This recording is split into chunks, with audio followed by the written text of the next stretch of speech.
বিরোধী দলের নেতা শুভেন্দু বাবুর ওপর হামলা হলো কেন? মমতা ব্যানার্জি জবাব দাও।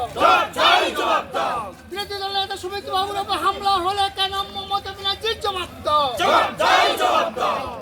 বিরোধী দলের নেতার উপরে হামলা হলো কেন? তৃণমূল সরকার জবাব দাও।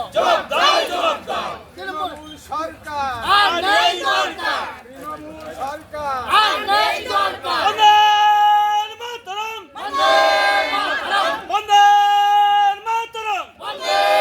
পশ্চিমবঙ্গের বিরোধী দলনেতা শুভেন্দু অধিকারীর গাড়ি অ্যাটাক করা হলো কেন? তৃণমূল জবাব দাও। বিরোধীদের কনভয়ের উপর হামলা, পুলিশ প্রাণঘাতী মানে অভিযোগ নিতে অস্বীকার, কি বলবেন?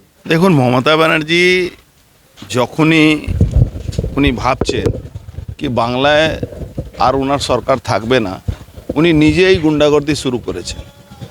আপনি দেখেছেন সেদিন ওখানে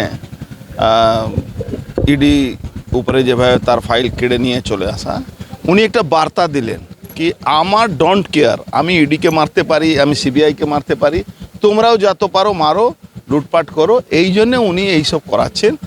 এতে বিজেপি কোনো কর্মী ভয় পাবে না। আমরা সঠিক সময় সঠিক জবাব দিতেই থাকবো। শুভেন্দুবাবুকে উনি সবসময় চেষ্টা করছেন শুভেন্দুবাবুকে খুন করিয়ে দেওয়ার। এটা আমি আগেও বলেছি, 1 বছর আগে বলেছি, আর সেন্ট্রাল এজেন্সিও এটাকে অ্যাপ্রুভ করেছিল কি আমি যে কথাটা বলেছি মমতা ব্যানার্জি শুভেন্দু অধিকারীকে খুন করাবার চক্রান্ত করছেন। এবার মাস লিঞ্চিং একটা ব্যবস্থা করছেন বারে বারে, যাতে খুন হয়ে যাবে না।